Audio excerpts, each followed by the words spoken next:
gente de Jael. Amén. Así que está Jael danzando allá amén, en Juan Díaz. Gloria a Dios. Así que vamos a abrir nuestras Biblias en Hebreos capítulo 5, versículo 14. Amén. La carta a los Hebreos capítulo 5, versículo 14.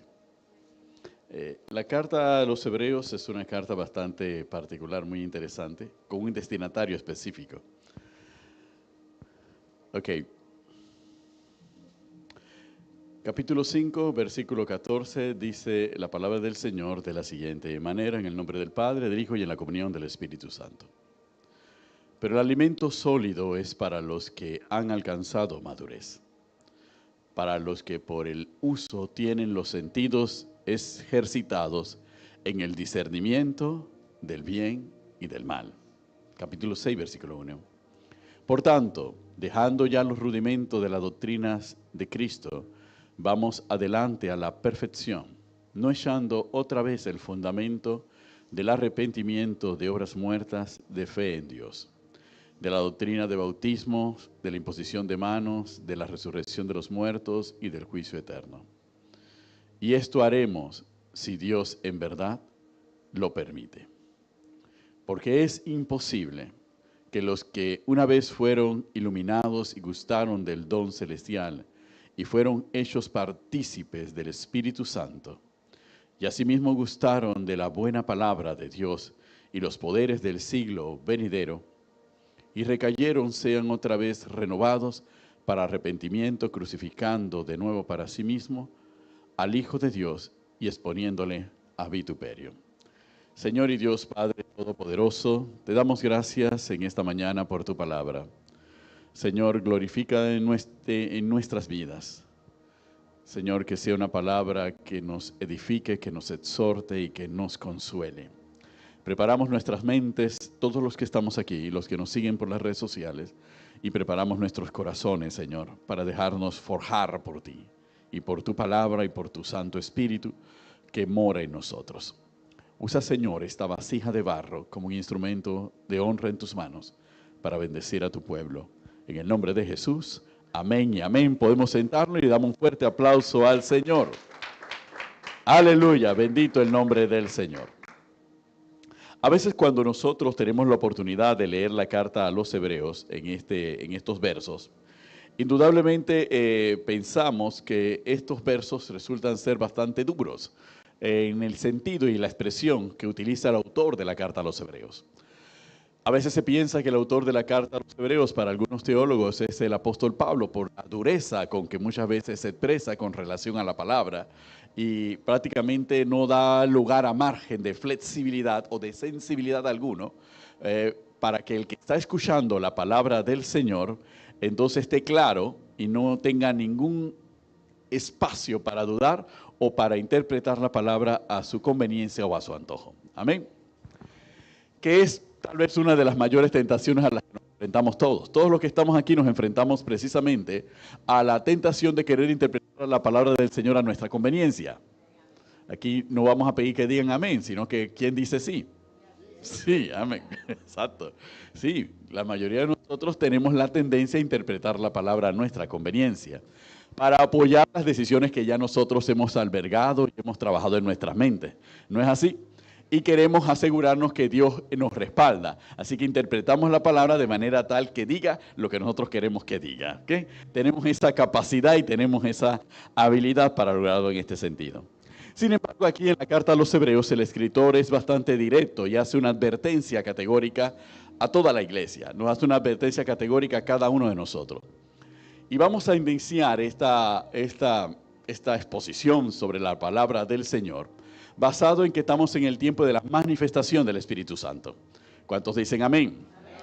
Y si estamos en el tiempo de la manifestación del Espíritu Santo, seguramente muchos pensamos en la manifestación del Espíritu Santo. Este va a ser un mes en donde nos vamos a revolcar. Gracias a Dios ahora tenemos la alfombra, así que nos vamos a revolcar en la alfombra. ¿Okay? Bien cómodos y sin maltratarnos tanto. ¿Okay? Entonces a veces pensamos de esa manera. Pero cuando hablamos de la manifestación del Espíritu Santo, nosotros tenemos que irnos directamente a la palabra para poder comprender el por qué se escriben estos versículos. ¿Por qué precisamente se escriben estos versículos en la carta a los Hebreos? Y para comprender lo que nos dice la palabra, nosotros podemos irnos directamente al Evangelio de Juan. Vamos al Evangelio de Juan. El Evangelio de Juan nos habla sobre el Espíritu Santo. Gloria a Dios. ¿Cuántos dicen amén? Amén, gloria a Dios. Cuando nuestro Señor Jesucristo nos habla del Espíritu Santo, nos dice de la siguiente manera, en el versículo 26 del capítulo 14 del Evangelio de Juan. Mas el Consolador, el Espíritu Santo, a quien el Padre enviará en mi nombre, Él os enseñará todas las cosas y os recordará todo lo que yo os he dicho. Entonces nos dice directamente la palabra del Señor cuál es la función del Espíritu Santo. El Espíritu Santo tiene una función para nosotros. Más adelante, entre los capítulos 15 y el capítulo 16 de la misma carta del apóstol Juan, del mismo Evangelio, nos dice que el Espíritu Santo es el que nos va a guiar a toda verdad. El que nos va a enseñar todas las cosas. ¿Y por qué ese énfasis lo hace nuestro Señor Jesucristo? El Señor Jesucristo nos dice a cada uno de nosotros en este mes de la manifestación del Espíritu Santo que la primera función del Espíritu Santo en nuestra vida es enseñarnos. Su función para nosotros es enseñarnos la verdad y enseñarnos todas las cosas que Cristo Jesús nos ha legado a nosotros. ¿Cuántos dicen amén? ¿Y por qué necesitamos nosotros ser enseñados por el Espíritu Santo? ¿Para qué nosotros necesitamos que el Espíritu Santo nos enseñe? ¿Es que acaso nosotros no somos lo bastante grandes para saber lo que es bueno y lo que es malo? ¿Es que acaso nosotros no somos lo suficientemente viejos para tener bastante experiencia como para que alguien nos venga a echar cuento? ¿O es que acaso nosotros no somos padres de nuestros hijos que son menores y nosotros les vamos a enseñar a ellos lo que es bueno y lo que es malo en la vida? ¿Para qué nosotros necesitamos al Espíritu Santo? Porque Dios que nos creó y quien sabe quiénes somos, sabe que nuestra manera de vivir y nuestra manera de pensar no son la manera de vivir y la manera de pensar que Él quiere para cada uno de nosotros. ¿Cuántos dicen amén? Sabe que nuestra forma de vivir y nuestras experiencias posiblemente nos han servido para algo en la vida, pero no nos han servido para lo más importante. ¿Cuántos dicen amén? Y lo más importante es para alcanzar salvación y alcanzar la presencia del Señor. Saben que si nosotros estamos aquí es porque necesitamos de Cristo, lo que significa que nuestra experiencia y nuestra sabiduría humana no fue suficiente para resolver todos los problemas de la vida. Que a pesar de creer que nos las sabemos todas, no hemos podido resolver todos los problemas de nuestra vida. Y en nuestra vida hay muchos problemas inconclusos. Hay muchos conflictos no terminados. Inclusive hemos llegado muchos de nosotros a tener muchos conflictos y muchos problemas metidos en el congelador. ¿Cuántos dicen amén?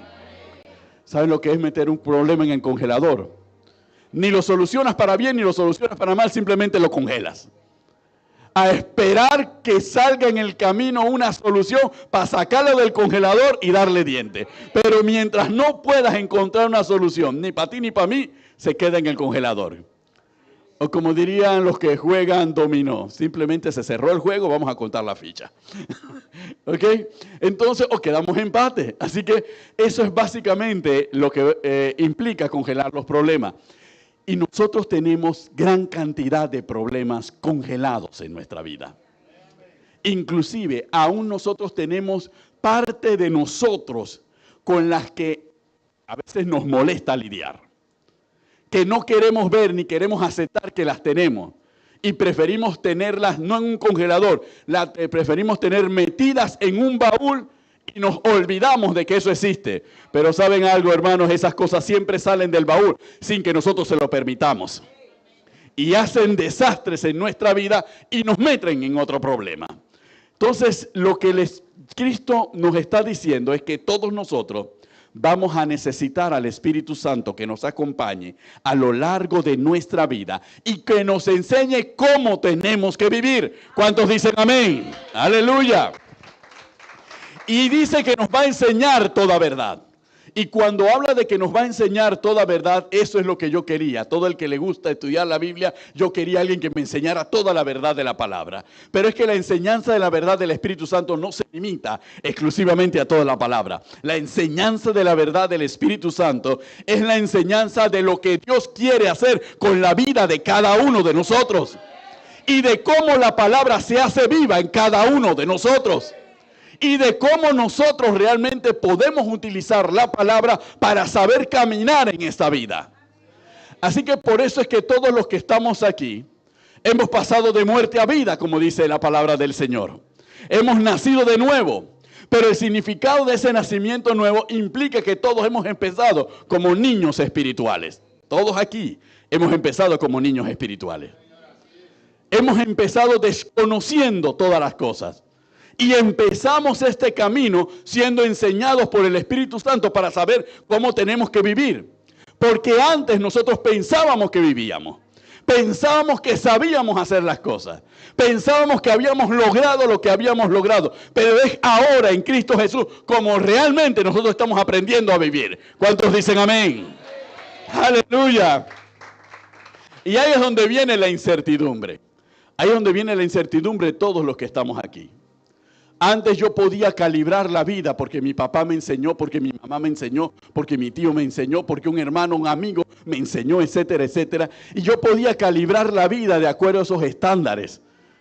Pero ahora en Cristo Jesús resulta ser que me cuesta conocer cuál es el estándar de Dios para mí. Entonces necesito al ayudador. Necesito al Espíritu Santo para que sea el Espíritu Santo el que me enseñe cómo debo caminar y qué decisiones yo tengo que tomar en este camino en Cristo Jesús. Y darme cuenta que todo el conocimiento acumulado pasa a ser revisado. ¿Sí? Todo el conocimiento acumulado tiene que ser revisado. Porque muchas veces ese conocimiento me permitió tomar decisiones. Y posiblemente los problemas que estoy viviendo ahora son consecuencias de esas decisiones que yo pensaba que eran las adecuadas y que al final me han traído dolores de cabeza en el día de hoy. Y ahora estoy aquí a los pies de Cristo Jesús para que Él me ayude a corregir mi vida y ayudar a corregir la vida de las personas cuyas decisiones yo afecté cuando las tomé. ¿Cuántos dicen amén? Porque es cierto, a veces las decisiones no solamente nos afectan a nosotros. Si fuera a nosotros no había ningún problema, total, es una sola cabeza la que se va a reventar. Pero a veces las decisiones que nosotros hemos tomado nos afectan a nosotros y afectan a las personas alrededor de nosotros. Afectan a nuestro entorno. Y cuando venimos a los pies de Cristo nos damos cuenta y nos sentimos culpables porque decimos chuleta y sin papa, seca. Y sin ahumada. Chuleta, ¿en qué problema me he metido? Si lo hubiese sabido, ¿con qué cara yo le voy a decir a mi hijo, a mi hija? ¿Con qué cara yo le voy a decir a mi mujer? ¿Con qué cara le voy a decir a mi marido? ¿Con qué cara le voy a decir a mi amigo? Que por culpa mía, él está viviendo lo que está viviendo. Porque yo no conocía a Cristo y yo no sabía de Cristo. Y ahora me entero que lo que yo hice en el pasado no solamente me perjudicó a mí, también los perjudicó a ellos. Y entonces empezamos a sentir la culpa. Y venimos aquí y oramos para que también Cristo entre en los corazones de nuestra familia. Porque pensamos, si me ayudó a mí, también lo ayudará a ellos a salir del problema en que yo mismo los metí. Y a veces tenemos que pedirles perdón. Y a veces nos damos cuenta que tenemos que pedirles perdón y tenemos que tratar de reconciliar y sanar las cosas. Y a veces ellas nos echan en cara, y tú cuando eras joven no hiciste esto y aquello. ¿Por qué ahora que yo soy joven no me quieres dejar hacer lo mismo? Y nosotros quedamos petrificados. No sabemos qué decir. Porque sin darnos cuenta hicimos y tomamos decisiones que pensaban que no afectaban a nadie. Pero ahora resulta ser que afectan a los que más amamos en la vida. ¿Y cómo deshacemos lo andado? ¿Y cómo corregimos lo hecho? Y encontramos que la voz que teníamos para hacer y decir, ya no la tenemos, porque ahora la voz de nuestro pasado nos cae encima cada vez que queremos corregir. ¿A cuánto les ha pasado? Aleluya, porque parece que aquí a nadie le ha ocurrido algo similar. A nadie le ha ocurrido que era fiestero cuando joven y ahora conoció a Cristo y su hija o su hijo son fiesteros y tú le quieres prohibir que fiesten y te echan en cara. ¿Y tú cuando fiestabas? ¿Por qué no te corregí? Ahora vienes a corregirme a mí. ¡Déjame vivir! Ya tú viviste tu vida. Nos los echan en cara. ¿Y en qué moral nos sentimos disminuidos? Incapaces de decirle, y no sabemos cómo explicarle, es que si yo hubiera conocido a Cristo, seguramente no lo hubiera hecho. Y te dice, qué viva mamá, ahora me lo dice. Entonces, nos encontramos ante esas situaciones. Entonces necesitamos al Espíritu Santo para saber cómo dejamos y cómo corregimos. Cómo nos ayudamos a nosotros mismos y cómo podemos ser de ayuda para otros. Y encontramos en este camino de la palabra que, bueno, ya mis hijos no me quieren oír, en mi familia no me prestan atención. Bueno, y decimos, es que nadie es profeta en su propia tierra. Y con eso tranquilizamos la conciencia, ¿verdad? Pero no, la conciencia no queda tranquila con esa frase. Porque la conciencia sabe que el Espíritu Santo quiere convertirnos en luz para nuestra casa. La conciencia sabe que el Espíritu Santo nos ha hecho nueva persona para que seamos modelos, para que otros no cometan los mismos errores que nosotros cometimos. ¿Cuántos dicen amén? ¡Aleluya! Entonces necesitamos ser enseñados. Por eso Cristo Jesús no les dijo que el Espíritu Santo viene para darles todas las cosas. No vino que el Espíritu Santo viene para bendecirlos en todas las cosas. No, el Espíritu Santo viene para enseñarnos todas las cosas. ¿Cuántos dicen amén? Porque nosotros necesitamos ser enseñados. Por más viejos que seamos y pellejudos, nosotros necesitamos ser enseñados. ¿Cuántos dicen amén? No te preocupes, no te miro a ti porque sea la más vieja aquí, Amarilis. Aleluya. Ok, todos necesitamos ser enseñados por Dios. Porque todos a la vista de Dios somos niños que necesitamos ser instruidos. ¿Cuántos dicen amén? Entonces es la razón por la cual la función fundamental, la manifestación del Espíritu Santo en nuestra vida, independientemente de las manifestaciones exteriores, porque hay manifestaciones exteriores del pentecostalismo y todo lo demás, pero eso no lo vamos a tratar aquí. Pero esa manifestación de convertirnos en alumnos y estudiantes del Espíritu Santo, esa es la primera manifestación que se tiene que dar en nuestra vida. Si usted está aquí presente y usted piensa que el Espíritu Santo no le puede enseñar nada y que el Espíritu Santo no lo puede guiar a ninguna parte, entonces usted no tiene el Espíritu Santo morando en usted. Pero si usted está aquí porque usted espera que el Espíritu Santo lo ayude a usted a corregir su vida, a cambiar su vida, a mejorar su vida, a saber tomar las decisiones que agradan a Dios, entonces usted se reconoce como un estudiante del Espíritu Santo y el Espíritu Santo se manifiesta en su vida. ¡Aleluya! Por eso nuestro Señor Jesucristo, cuando le dijo a sus discípulos que todavía no habían pedido nada y que se pidieran con fe, ¿cómo no les daría nuestro Padre Celestial al Espíritu Santo al que se lo pidiese? Porque Dios es un Padre que da lo que realmente nosotros necesitamos. Nosotros no somos mejores padres. Nosotros damos a nuestros hijos lo que a nosotros nos parece o nosotros creemos que es lo que es bueno para ellos. Pero Dios nos da a nosotros lo que Él sabe que nosotros necesitamos y que Él sabe que es bueno para nosotros. Y lo que Él sabe que es bueno para nosotros es que tengamos al Espíritu Santo morando en nosotros. No necesitamos nada más, porque el Espíritu se encarga del resto. ¿Cuántos dicen amén? Porque si uno hila muy delgado y detalladamente y analiza cada aspecto de su vida, sabe que lo que somos es el resultado de las decisiones que hemos tomado. Todo lo que nosotros vemos aquí, somos hombres y mujeres que son el producto de una serie de decisiones buenas o malas que se han tomado en la vida. Y si estamos aquí es porque una decisión que sin discusión es buena, es que tomamos la decisión de aceptar a Cristo como Señor y Salvador. ¿Cuántos dicen amén? ¡Aleluya! Está bien que aplaudamos, pero les tengo una noticia. La decisión de aceptar a Cristo como Señor y Salvador fue porque el Espíritu Santo nos dio convicción de pecado, de justicia y de juicio. Así que no fue una decisión exclusivamente nuestra. Fue una decisión movida por la acción del Espíritu Santo, porque Dios se plació tocar nuestros corazones y sacudir nuestros corazones y convencernos para que nosotros aceptáramos que la única solución a nuestros problemas es Cristo Jesús. ¿Cuántos dicen amén? ¡Aleluya! Hay decisiones que nosotros tomamos exclusivamente nuestras.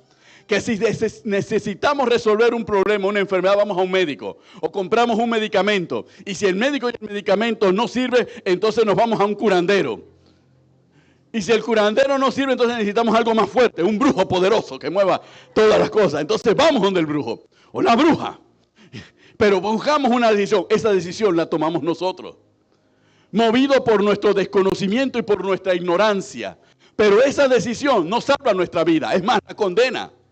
No resuelve nuestros problemas. Es más, el problema sigue así y posiblemente hasta se expanda o se multiplica.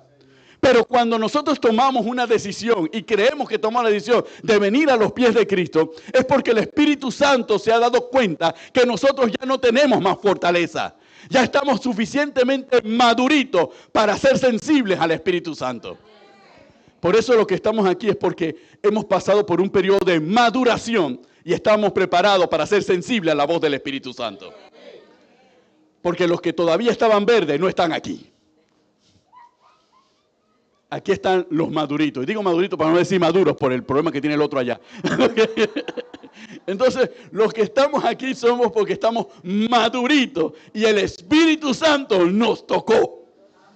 Porque ya estábamos preparados. Ya Ali no pudo más. Ahora es el momento en que donde lo toco, Él me va a aceptar a mí como Señor y Salvador. Ya Isaías se cansó de pelear y se dio cuenta, ya ahora está lista para que cuando la toque ella va a aceptar a Cristo Jesús como Señor y Salvador. Ya Neri no pudo más que no, el seguro no le sirvió. Es que ahora ya ella está lista para aceptar al Señor como Señor y Salvador. Porque Él nos miraba a cada uno de nosotros. César no está listo, pero yo sé cómo lo voy a poner listo. Y cuando ya esté listo, voy a tocarlo y Él va a aceptar a Cristo Jesús como Señor y Salvador. Porque Él nos conoce mejor que nosotros mismos. Nosotros creemos que lo conocemos, pero no. Él nos conoce mejor a nosotros. Ustedes se acuerdan de nuestra mamá, ¿verdad? Corre. Todo lo que tú quieras. Que te agarro cansado. Eso nos decía nuestra mamá o la abuela nos hablaba de esa manera. Bueno, de la misma manera, desde el punto de vista espiritual, nos ha hablado Dios. Corran todo lo que le dé la gana. Hagan todo, brinquen, salten, hagan lo que le dé la gana. Al final yo los voy a agarrar. Y gracias a Dios, porque aquí estamos un montón de agarrados por el Señor. ¡Amén! ¡Aleluya! Bendito el nombre del Señor. Y lo peor, andábamos huyendo y ahora que nos agarramos nos preguntamos, ¿por qué perdí tanto tiempo huyendo? ¡Aleluya! Pero no se preocupe, no hay un tiempo perdido, siempre es un tiempo ganado. Porque al final lo importante es que llegamos donde teníamos que llegar. Amén. Sin embargo, cuando uno siente la satisfacción, llegamos donde teníamos que llegar, viene la otra noticia. No es que ahora empezamos un camino nuevo. Estamos en el principio, en el camino de nuestra vida. Todavía no hemos llegado a donde Dios quiere que lleguemos. Todavía hay mucho camino que recorrer en nuestra vida. Y todo va a depender de algo. Lo mismo que ocurrió antes que viniéramos a los pies de Cristo Jesús, Marcela. Lo mismo. Corríamos porque pensábamos que nosotros éramos solo contra el mundo y podíamos resolver todas las cosas nosotros solitos. ¿Quién me va a hacer fiero a mí? Como dicen los mexicanos. ¿Ok? Los mexicanos dicen claramente cuando alguien está frente a él, tenga cuidado, compadre. Que como se lance, lo reviento. Así éramos nosotros. Y cuando venimos a los pies de Cristo, no es que hemos muerto totalmente, tenemos nuestro carácter. ¿Cierto o no cierto, Palacio? Todavía tenemos nuestro carácter, nuestra manera de ser y de hacer las cosas. Pero ahora venimos ante alguien que no es un amigo, que no es un familiar, es el Dios Todopoderoso. Entonces, a pesar de que tengamos nuestro carácter, en el mundo podíamos resistir muchas cosas, pero aquí en este camino, la forma de caminar más fácil y con menos golpes es rendir nuestro carácter al Dios Todopoderoso. La forma más difícil es querer hacer frente a Dios con nuestro carácter, dándonos cuenta de una realidad. Hermanos, no le podemos ganar a Dios. No hay forma de que le podamos ganar a Dios. Al final, siempre se hará lo que Dios ha determinado. ¿Cuántos dicen amén? Les tengo un resumen rapidito para que nos demos cuenta del poder de la voluntad de Dios y el poder de la soberanía de Dios y aprendamos, porque las escrituras están para que nosotros aprendamos. ¿Cuántos dicen amén? Es lo que Pablo escribe, lo que se escribió para nosotros, para nuestro crecimiento y para nuestra enseñanza. Amén. Cuando Israel salió de Egipto, salió un pueblo llevado por Moisés. Sin embargo, ese pueblo era rebelde, se volvía una y otra vez contra Moisés y contra Dios. Hicieron un ídolo de oro cuando Moisés estaba ya recibiendo la ley. Después se quejaban porque no tenían comida, porque no tenían agua. Se quejaban de todo, etcétera, etcétera, etcétera. A cada rato se andaban quejando. Se quejaban de esto, se quejaban de lo otro, se quejaban de Moisés, se quejaban de Aarón, se quejaban de María. Se quejaban de todo mundo. Todo eso en un transcurso de un desierto a un Dios que lo había sacado de la tierra de Egipto con poder. Y con milagros y con prodigios portentosos, ¿verdad? Cuando fueron llevados a la tierra prometida, mandó a 12 de ellos para que examinaran la tierra prometida. 10 dijeron que no podían hacer nada, que sí era una tierra bendecida, pero ellos no podían hacer nada, que era muy pequeño y no podían pelear. 2 dijeron que se los iban a comer como pan. Le hicieron caso a los 10 y decidieron no entrar en la tierra prometida. Y Dios le dijo, por cuanto no entraron a la tierra prometida y se negaron a entrar, simplemente esta generación perecerá en el desierto. Y Moisés a cada rato intercedía para que Dios no destruyera a la generación. Bien.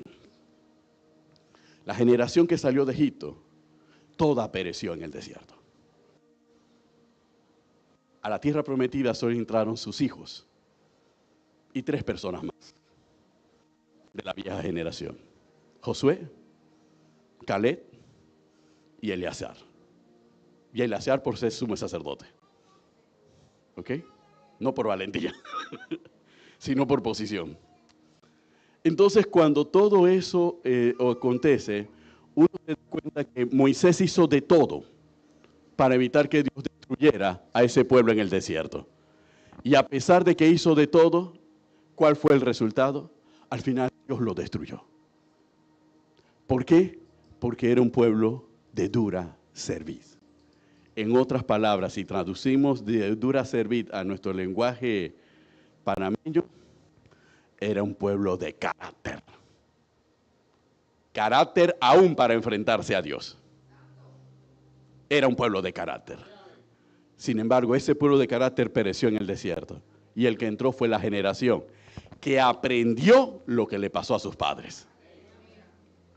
Entonces, como la Biblia nos enseña, la Biblia nos dice que el carácter en este camino es para ser formado con Dios, no es para oponernos a Dios. ¿Cuántos dicen amén? No es para pelear con Dios, no es para decirle a Dios, no es así y yo voy a hacer lo que a mí me parece. No es, porque si entramos en este camino es para que Dios nos forme y para que Dios transforme nuestro carácter a semejanza del carácter de Cristo.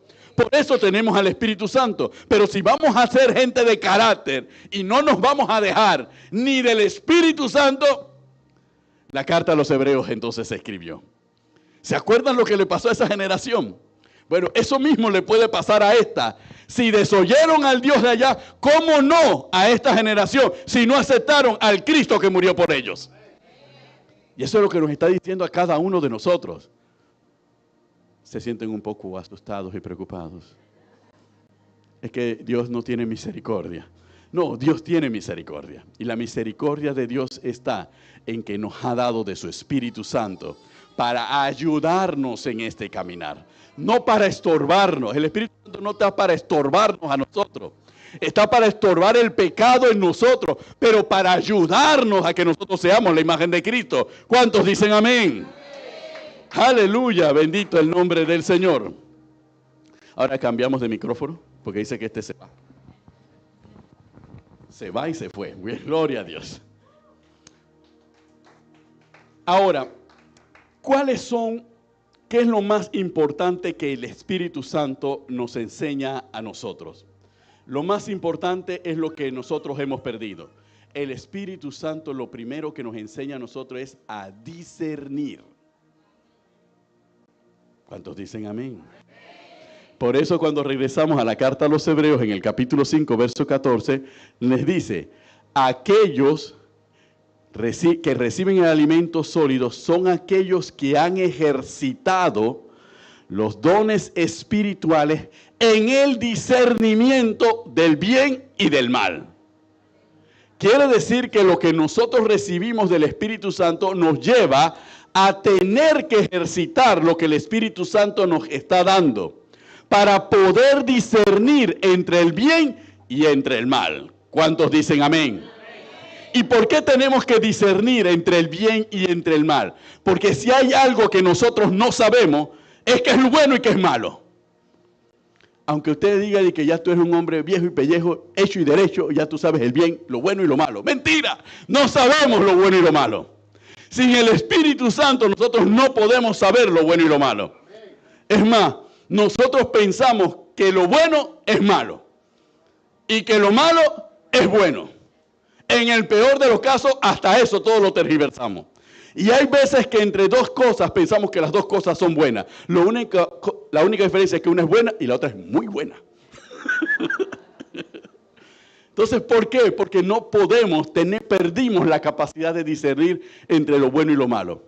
Entre lo santo y lo profano. Entre lo correcto y lo incorrecto. Perdimos esa capacidad para discernirlo. Y como pedimos esa capacidad para discernirnos, eso afecta a nuestras decisiones. Y eso es lo que ha afectado nuestras decisiones. Porque si el Espíritu Santo no está presente, solamente estamos presentes nosotros con nuestro carácter. Y nuestro carácter es un conjunto de experiencias que lo han formado y de maneras de pensar que tenemos. Entonces, como tenemos maneras de pensar, decidimos conforme a nuestras maneras de pensar. A mí nadie me va a agarrar de bobo. Manera de pensar. Así que camina y háblame suave. No agarres los mangos bajitos conmigo. Ajá, todo ese es el lenguaje de la experiencia y del mundo. Ese es el lenguaje de la experiencia y del mundo. ¿Ok? Entonces, como ese es el lenguaje de la experiencia del mundo, yo decido conforme a ese lenguaje. ¿Ok? Piensa mal y acertarás. Entonces, si yo no hago caso de eso, lo que determina mis decisiones, entonces yo estoy mal. Entonces yo empiezo a decidir de acuerdo con ello. Entonces, si alguien me quiere agarrar de bobo, inmediatamente yo corto. No, quería a mí, ahora yo a él. Exactamente. Todo es tan claro. ¿Están claros o no están claros? Amarili está clara. Alin, Yolanda, ¿están claros? Estamos claros. Felicia, estamos claros. Es así. El mundo es una selva. O tú comes o te comes. ¿Ok? Entonces, o naciste para martillo o naciste para clavo. Y todo el mundo nació para martillo. Por eso es que todas las casas se andan cayendo porque no hay clavo. Okay. Entonces el hijo piensa que es martillo, el papá piensa que es martillo, la mamá piensa que es martillo y se entran a martillazos en la casa. ¿Por qué? Porque resulta ser que el hijo no quiere aceptar que él es clavo. Y que el papá y la mamá son el martillo. Entonces quieren darse martillazos y al final se destruye todo. ¿Verdad? Esos son los conflictos. Martillazos en la casa. El marido es martillo y la mujer es martillo. Y se martillan entre ellos. Ahí no existe ayuda idónea, no existe cabeza, ahí existe martillo. Por eso es que hay una región en San Miguelito que se llama El Martillo. Y es una zona dura. Porque es una zona roja y difícil. donde hay hermanos que han llevado la palabra del Señor para cambiar a un montón de martillos que viven en el martillo. ¿Cuántos dicen amén? Aleluya. Y saludamos a esos hermanos por la obra que están realizando. Pero eso nos indica a nosotros cómo nosotros vivimos y cómo tomamos las decisiones. Entonces, cuando venimos a los pies de Cristo nos damos cuenta, aquí no hay martillo, aquí no hay clavo. Y si aquí hay martillo, hay un solo martillo. Dice Dios, yo soy el martillo. Por eso dice en parte del Evangelio en Isaías, y los martillaré y quebraré la piedra. Para que nos demos cuenta que aquí solamente hay un martillo y ese martillo es Dios. ¿Ok? Así que si partimos de esa base, entonces toda nuestra manera de pensar tiene que cambiar. Ya no podemos tomar las decisiones de esa forma. Ya no podemos tomar las decisiones de esa manera. Entonces las decisiones tienen que ser dirigidas por el Espíritu Santo. Dirigidas por el Espíritu Santo y conforme a la palabra. Por eso Cristo Jesús en el Sermón del Monte confrontó la manera de pensar y el carácter de su generación. Oíste que fue dicho, ojo por ojo y diente por diente y pelo por pelo y carne por carne y lo que sea por lo que sea. Mas yo os digo que no es así. Porque simplemente ojo por ojo es simplemente el que me la hace. Es así, Yolanda. Que te la hace, te la paga. Ahora o después. En el camino andamos. Y en el camino nos encontramos. Como dice, por mi madre me la vas a tener que pagar un día. Entonces, vivimos la vida de esa manera, pero Dios nos enseña que esa no es la manera de vivir. Porque en esa manera de vivir no hay paz. En esa manera de vivir no hay gozo. En esa manera de vivir no encontramos ninguna solución. Es más, lo que existe es desgaste y enfermedad del alma y del cuerpo. ¿Por qué? Porque si tú estás esperando el momento de vengarte de esa persona, entonces necesitas dedicarle buen parte del tiempo de tu día a día a ver cómo te vas a vengar de esa persona. Y a maquinar cómo te acercas a esa persona. Y como una araña tejes una tela para que esa persona caiga. Y haces un montón de cosas y arrastras a un montón de personas en tu venganza personal para poder lograr ese solo objetivo.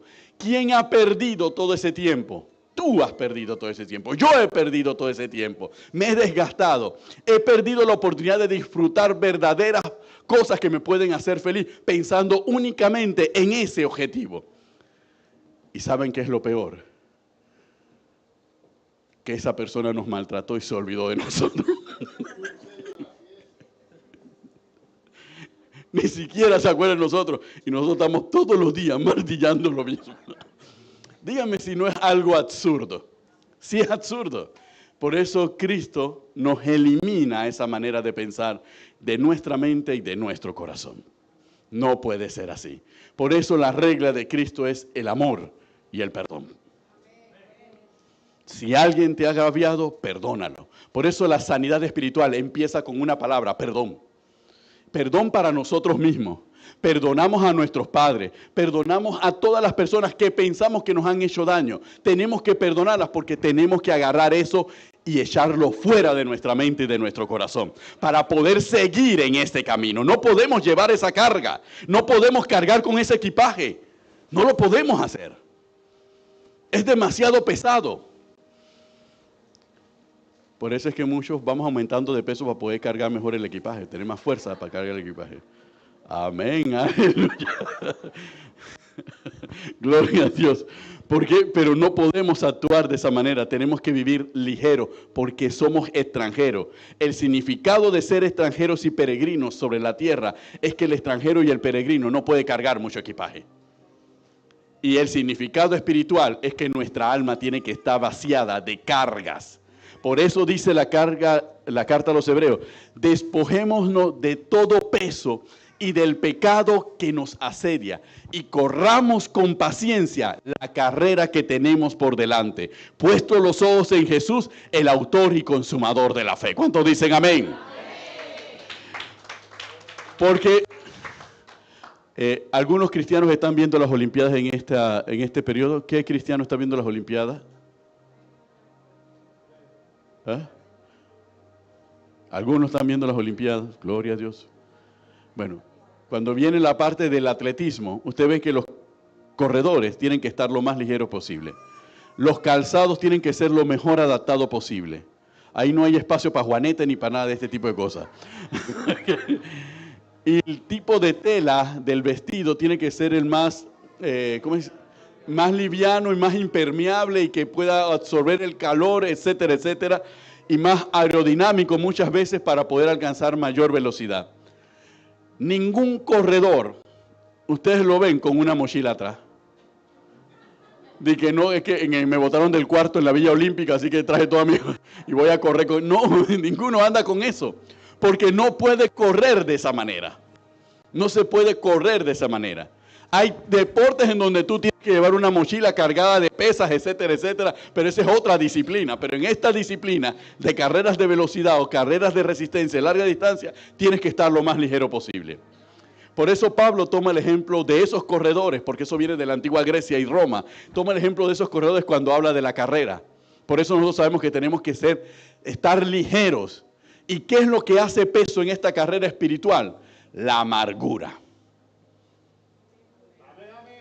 Las cosas, los resentimientos y los rencores que llevamos en el corazón nos hacen pesado en esta carrera espiritual. No podemos carrerla. Pasó lo que pasó, bueno, pasó. Hay que buscar un culpable, bueno, que lo perdone Dios.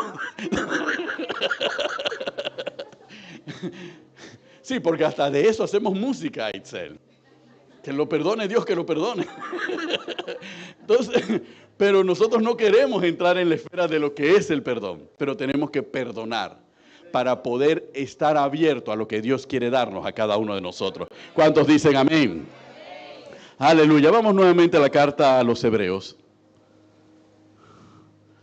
¿Están aquí, iglesia? ¿O algunos se fueron? Amén, gloria a Dios. Están en la carrera, dice Leida. Estamos en la carrera todavía. Por eso es que nosotros tenemos que guardarnos de que nazcan raíces de amargura en nosotros. ¿Ok? Tenemos que hacer que nuestros hijos sean hijos perdonadores, para que no sean adultos amargados. Y tenemos que hacer que los adolescentes sean adolescentes perdonadores, para que no sean adultos amargados. Y nosotros que ya somos adultos amargados, tenemos que perdonar para que Dios cambie nuestra condición. ¿Cuántos dicen amén? ¡Aleluya! Diga amén, diga amén. Se sintieron mal porque dije que somos adultos amargados. Amén. ¿Ah? Para no ser viejitos gruñones, dice. Amén. Es que somos adultos amargados cuando nosotros sabemos que llevamos rencor y resentimiento en nuestro corazón. Que aún no hemos perdonado a nuestra mamá, e inclusive no hemos perdonado ni siquiera a nuestra bisabuela, que hace rato se fue.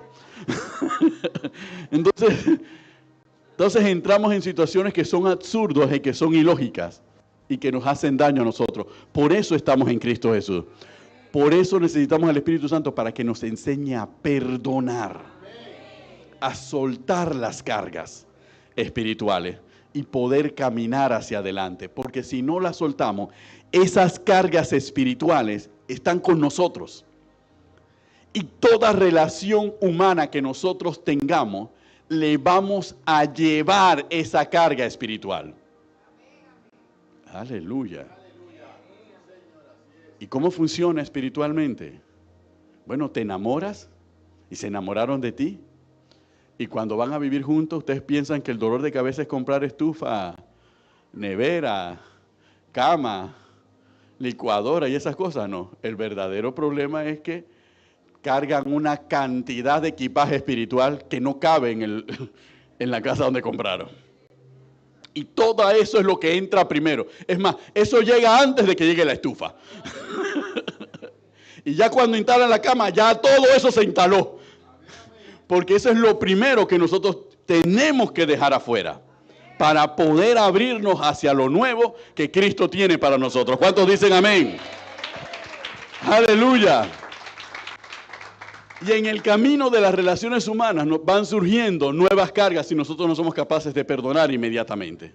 ¿Sí? Aún en este momento, aún en el día de hoy, algo le hizo un hermano a otro hermano de la iglesia que el otro hermano ya tengo una espinita aquí.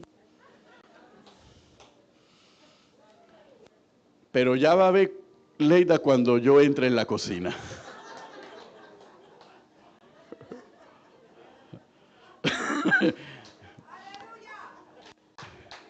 Le voy a dar sopita con su propia cuchara.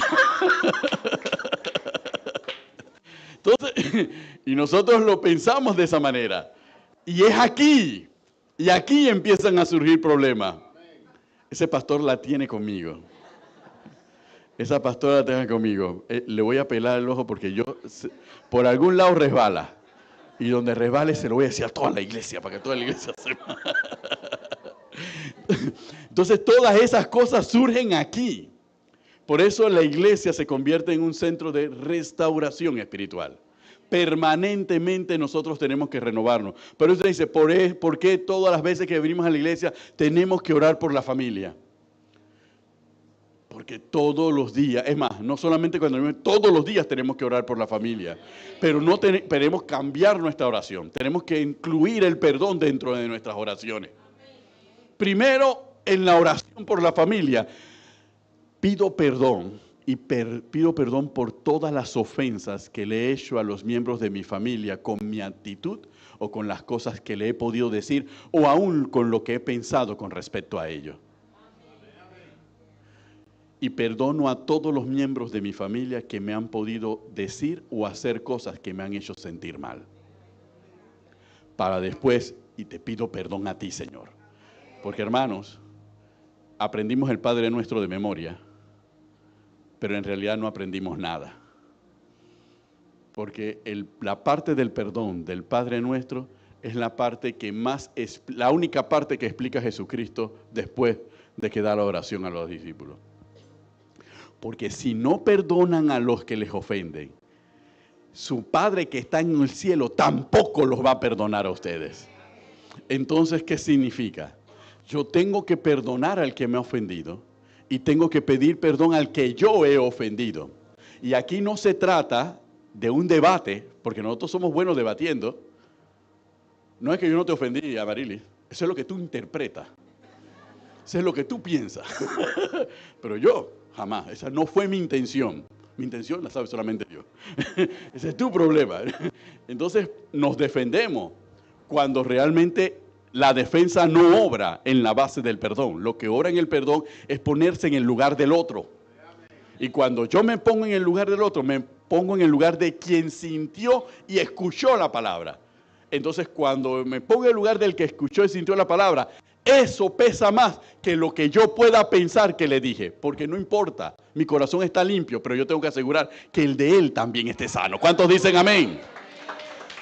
Porque eso se llama amar al prójimo. Yo no puedo decir yo amo a mi prójimo, pero le hablo como me da la gana y si lo toma mal, lo hiciste una mala interpretación. Te ahogaste en un vaso de agua y me voy liberando de responsabilidad. No, yo tengo que ponerme en el lugar de la persona que se siente ofendida para desde esa perspectiva darme cuenta, discúlpame, perdóname por lo que te hice. Y tampoco salgan con eso de que disculpa se le pide a los hombres y perdón a Dios. ¿Eso en qué parte de la Biblia está? No, yo creo que hoy vamos a resolver un problema fundamental. ¿En qué parte de la Biblia está eso? De que disculpa se le pide a los hombres y perdón solamente a Dios. ¿Dónde está eso en la Biblia? ¿En qué evangelio? ¿Ah? Será en la Biblia satánica, porque en la Biblia de nuestro Dios Todopoderoso eso no existe. Y se lo acabo de ver conforme al evangelio de Mateo. Nosotros tenemos que perdonar. Es más, hasta Pedro hizo una pregunta y Cristo Jesús le dio una respuesta matemática. Señor, ¿hasta cuántas veces tengo que perdonar a mi hermano? No digo cuántas veces tengo que disculpar a mi hermano, no, cuántas veces tengo que perdonar a mi hermano. ¿Hasta 7 veces? Y le dijo no, hasta 70 veces 7. En otras palabras, siempre. Amén. Así que nadie se presente aquí y no queremos escuchar que nadie diga, es que disculpas se le piden a los hombres y perdón solamente a Dios. Porque eso no existe en el Evangelio. ¿Ok? Eso es mundo o calle o el Evangelio según yo no sé quién. ¿Okay? Bien, ¿estamos claros en eso? Amén, bendito el nombre del Señor, gloria a Dios. Así que seguramente si algo hemos recogido de esta exposición, acá se siente mejor el micrófono que allá, ¿por qué? Está baja la bocina. Bien. Si algo hemos recogido de esta exposición es la necesidad de que nuestros corazones estén limpios. Y tenemos que perdonar para empezar esa limpieza del corazón. Y todos los días tenemos que perdonar y pedir perdón. Porque todos los días ofendemos o somos ofendidos. O nos sentimos heridos o nosotros herimos a alguien. Entonces todos los días tenemos que hacerlo. Porque todos los días tenemos que sanar. ¿Para qué? Para que nuestra mentalidad cambie. Por eso entendemos ahora lo que dice Romanos capítulo 12 en la renovación del pensamiento. Y el no conformarnos a este siglo. No conformarnos a este siglo, no conformarnos al sistema del mundo. Aunque hemos aprendido un montón de refranes de la vida, y hablamos de que es sabiduría popular, esos refranes no se aplican a nuestra manera de vivir. Ahora que estamos en Cristo, se aplica la palabra. ¿Cuántos dicen amén?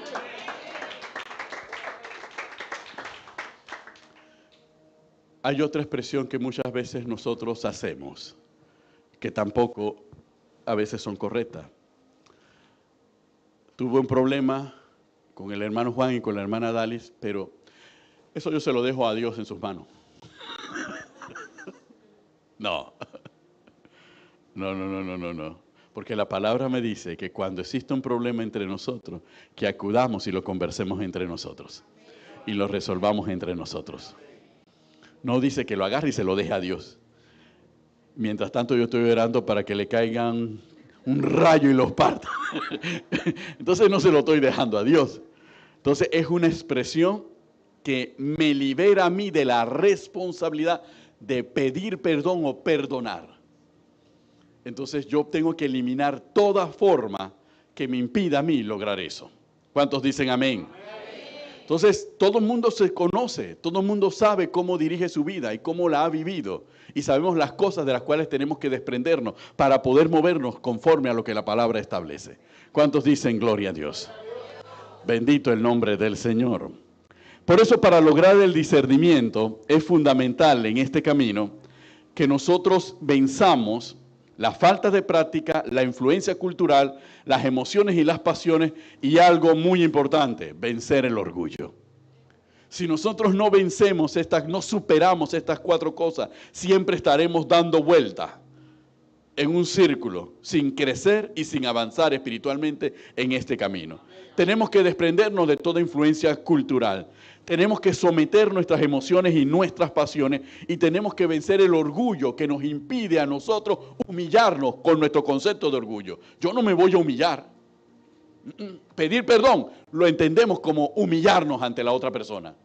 Porque la otra persona se va a reír de nosotros, va a decir, ha hecho con él y mira cómo está. Entonces nosotros somos muy reacios a ceder.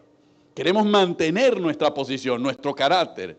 Entonces, ese mantener nuestra posición, nuestro carácter, si no es sobre la base de las convicciones de los principios bíblicos, es orgullo humano. Y el orgullo nos lleva a un mayor pecado y a una mayor condenación, porque Dios odia a los altivos, que son los orgullosos. Y Él trata y mira con afecto a los humildes, a los que se despojan de su ego y se postran delante de Él, reconociendo que somos miserables y que no somos nada sin Cristo Jesús. ¿Cuántos dicen amén? Aleluya. Y lo que necesitamos para poder es estudiar regularmente, entonces es un problema de la voz, regular la Biblia regularmente, orar por sabiduría, rodearse de personas piadosas, ser humilde y confiar plenamente en el Espíritu Santo. Ahora, estudiar la Biblia no hay ningún problema. Estudiar no es leer la Biblia, es estudiar la Biblia. ¿Cuál es la diferencia, pastor? Que cuando yo voy por la calle, yo leo un letrero que dice alto y me lo paso. Pero cuando yo estudio, yo me detengo cuando veo el letrero que dice alto. Es lo mismo que con la Biblia. Cuando yo leo la Biblia, yo puedo seguir leyéndola. Pero cuando yo la estudio, yo hago una pausa y reflexiono en lo que ella me está enseñando. Y veo cómo se aplica a mi vida o en todas las situaciones en donde esa palabra es aplicable. Primeramente a mí. Así que nunca leamos la Biblia para ver cómo se la aplico a José. ¿Ok? O cómo se la aplico a Margela. Voy a leer la Biblia para ver cómo se la aplica a Margela. No, nosotros leemos la Biblia para ver cómo la palabra se aplica a mi vida. Y cómo edifica mi vida y qué impide que la palabra se pueda aplicar a mi vida. Entonces yo me detengo y reflexiono. No la estoy leyendo, porque leerla la leo de corrido y me paso los altos, las señales de advertencia, no hay ningún puente, se va a caer en el río, voy volando por la Biblia sin ningún problema, pero cuando estudio me voy deteniendo. ¿Cuántos dicen amén? Rodéate de personas piadosas. Ahora, ¿cuáles son las personas piadosas? Pregunta la hermana Fana. Las que andan con la carita. No. Las personas piadosas son las que, como tú, conocen y reconocen la importancia del caminar en Cristo Jesús. Y también están buscando de Cristo Jesús. Y van a procurar siempre que sea el Espíritu Santo el que le hable y que le hable a través de la palabra o le hable a través de su manifestación a nuestra vida. Entonces tú rodéate de personas piadosas. No te rodees de personas que no son piadosas. Las que no leen la Biblia, las que tampoco oran y las que están viendo qué color de tinte es el que se puso Fana en el cabello. Esas personas no son piadosas. ¿Okay? Entonces no te rodees de personas de esa naturaleza. Busca personas piadosas porque lo que tú quieres es ser edificado. ¿Cuántos dicen amén? Amén. Bendito el nombre del Señor. Y confiar plenamente en lo que el Espíritu Santo nos diga. Muchas veces en medio de este camino, nosotros nos vamos a dar cuenta de que tenemos que ser pacientes. Nunca esperemos resultados rápidos. No esperemos, Isel, que vamos a superar muchas cosas ya. Hay que ser paciente y la paciencia nos lleva a ser constante y nos lleva a ser perseverantes. Eso es lo que nos lleva a la paciencia, saber que muchas cosas, si nosotros hemos llegado a 55 años, no voy a esperar en un día resolver todos los problemas que he creado para mi vida en 55 años. Ustedes piensan que esto es Harry Potter. Esto no es Harry Potter. La iglesia no es Howard. Aquí no hay maestros de magia ni nada para resolver los problemas inmediatamente. No, aquí tenemos que ser pacientes, constantes y perseverantes. Porque muchas de las cosas que están malas en nosotros tardaron años en construirse y no se van a derrumbar en un segundo, ni se van a derrumbar con una predicación. Se pueden sacudir con una predicación, pero si son lo suficientemente fuertes, después que salimos de la iglesia, la estamos reparando nosotros mismos. No pasó nada. Tranquilo, nos mantenemos intactos. Resistimos el embate del Espíritu. Pero nosotros tenemos que ser constantes y perseverantes y ser pacientes. Y eso, ser paciente, nos explica la única tolerancia que puede existir. Ser tolerantes los unos con los otros, porque todos somos caminantes de este mismo camino. Amén. Y tal vez lo que el hermano está peleando ahora, tú lo peleaste ayer y lo superaste. En vez de cuestionar el carácter del hermano o de la hermana, tienes que saber que tú también eras así. Y Dios tuvo paciencia contigo hasta que cambiase. Tenla tú con tu hermano. Y es más, intercede para que él también logre el cambio. ¿Cuántos dicen amén? Por eso esa es la tolerancia que debe existir en nosotros, sobre la base de que todos estamos caminando este camino. Unos irán más adelantados, otros irán más atrasados, pero todos somos caminantes de este camino. ¿Cuántos dicen amén? Así que esa es la única tolerancia cristiana posible. La tolerancia externa hacia el pecado no existe en el cristianismo. En ninguna parte de la Biblia dice, sean tolerantes con el pecado. No. En ninguna parte dice que seamos tolerantes con el pecado. Simplemente el pecado es enemistad para con Dios. Punto final. Y si es enemigo de Dios, al quien yo sirvo también es enemigo mío. Pero como es un ser humano que no conoce a Cristo, entonces yo oraré para que él conozca a Cristo y que el Espíritu Santo lo convenza de pecado, de justicia y de juicio. Pero no está fuera en discusión que su comportamiento es pecaminoso. ¿Ok? Es pecado y punto. Y las tinieblas nada tienen que ver con la luz y Cristo nada tiene que ver con Belial. Amén. Por eso la iglesia no puede ser tolerante hacia afuera. La iglesia es tolerante dentro de la iglesia, porque estamos en este camino, pero hacia afuera o se convierten o se convierten. Cristo Jesús lo dijo en una manera muy sencilla, para que aquellos que aducen y se apelan a Cristo Jesús para hablar de amor, esto fue lo que dijo Cristo Jesús. El que conmigo no es desparrama. El que no está conmigo está contra mí. Así que cuando el mundo quiere utilizar a Cristo, el Cristo de amor, para implorar la tolerancia a sus aberraciones contra Dios y a sus insultos contra el cristianismo, recordemos lo que Cristo nos dijo. Claramente, si no estás conmigo, estás contra mí. Solamente hay dos caminos. O vas conmigo al cielo, o te vas con Satanás al infierno. No hay camino intermedio. Y tampoco hay limbo. Aunque algunos pareciera que están en el limbo. Okay. Pero no hay limbo, doctrinalmente. Y tampoco hay purgatorio. ¿Ok? Así que por eso nosotros no prendemos velas. Porque las velas no van a sacar a nadie de un lugar que no existe. ¿Ok? ¿Estamos claros? Bien, estamos claros. Bien. Perfecto, seguimos adelante.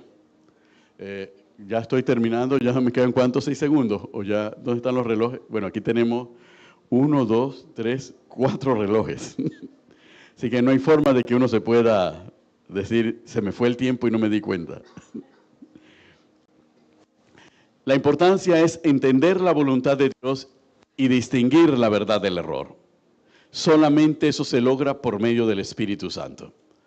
El Espíritu Santo está para guiarnos sobre las decisiones que nosotros debemos tomar.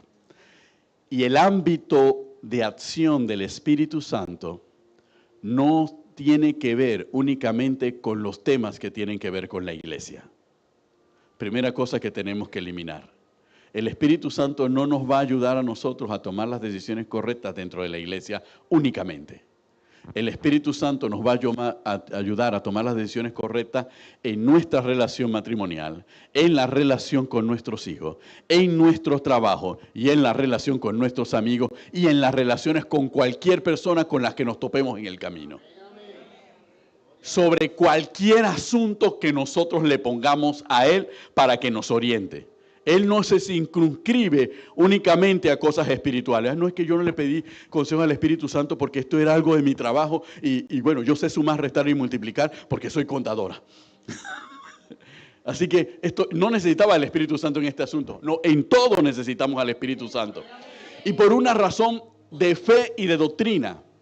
El Espíritu Santo es Dios. Y Dios es omnipotente, omnisciente y omnipresente. Es decir, todo lo sabe. Y es el creador de todo este universo. Entonces, si es creador de todo el universo, entonces tiene toda la inteligencia y toda la sabiduría sobre toda ciencia que el hombre pueda llegar a alcanzar en algún momento. Albert Einstein decía que gracias al estudio de la Biblia, él había comprendido y podido desarrollar la teoría de la relatividad.